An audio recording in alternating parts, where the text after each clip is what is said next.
A neurosurgeon watched his close friend die, one day after begging him to retire. A safety device drivers publicly mocked went on to save one of those same drivers' lives. Both are real Formula One history. Formula One operated for 2 unbroken decades without a single race day driver death.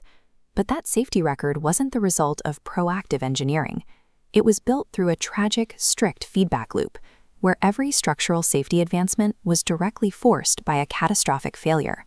To understand why these failures happen, you have to look at what racing does to the human body. Imagine sitting inside a 50-degree Celsius cockpit, wrapped in layers of fire-resistant fabric with almost no airflow. Your heart rate runs at a sustained 170 to 190 beats per minute for 2 straight hours. That is the physiological equivalent of running a marathon at threshold pace, while simultaneously trying to steer a machine at 200 miles per hour. This diagram shows a driver in high-speed cornering.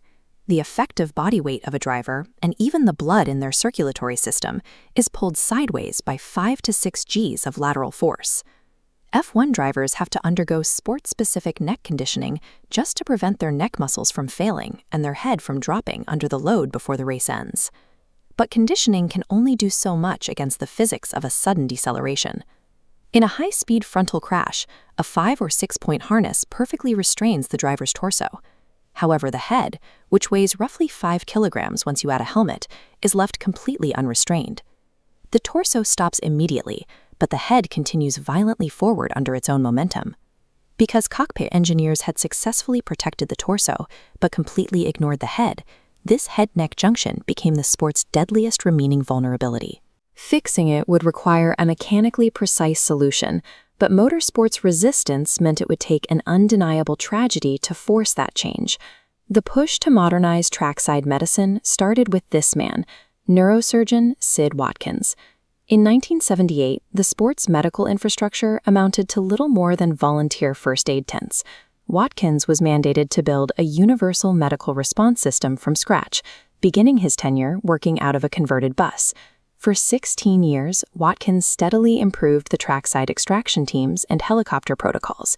But by the spring of 1994, car speeds had eclipsed the capabilities of even his updated medical apparatus. The breaking point arrived at the San Marino Grand Prix in Imola. On April 30th, during qualifying, driver Roland Ratzenberger was killed in a high-speed crash. Watkins was at the scene, witnessing firsthand a mechanical failure that medical interventions simply couldn't reverse. Later that afternoon, Watkins met with 3-time world champion Ayrton Senna, who was deeply shaken by Ratzenberger's death.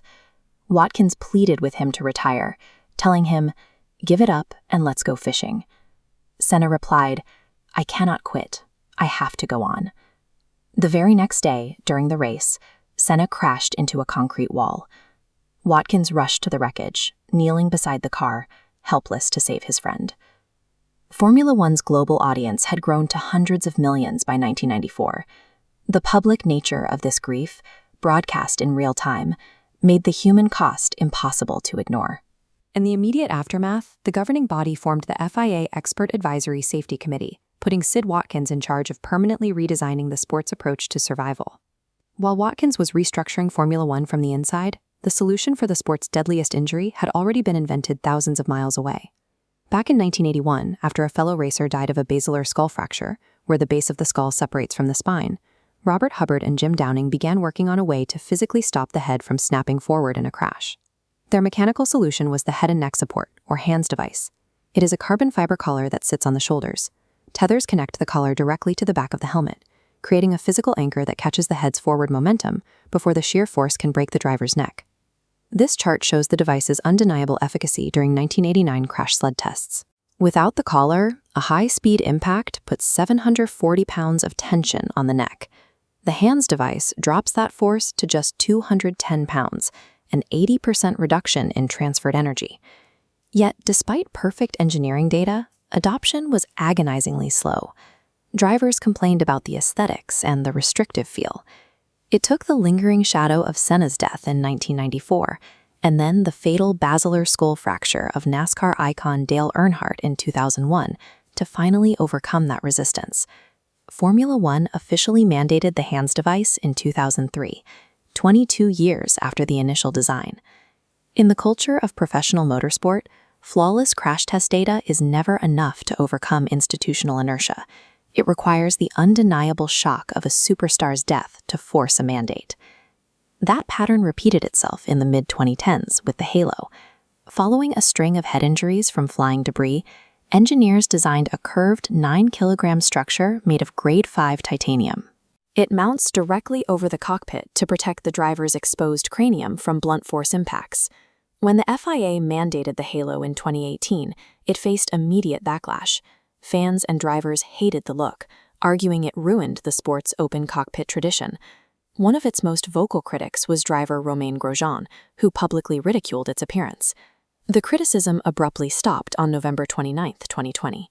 At the Bahrain Grand Prix, Grosjean lost control at 140 miles per hour.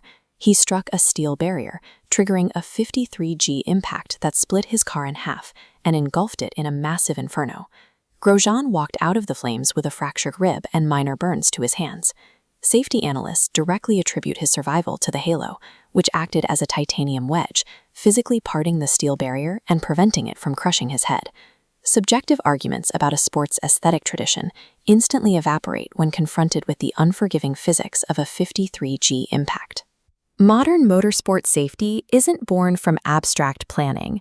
It's the translation of specific injuries into targeted engineering. The sport relies on a brutal feedback loop, turning private tragedies into the exact data required to build mandatory global standards. From a converted bus in 1978 to a titanium halo that saved the life of one of its own critics, the safest era in motorsport history was built almost entirely out of grief. January Science tells the story behind the science, one disease at a time. Subscribe for the next one.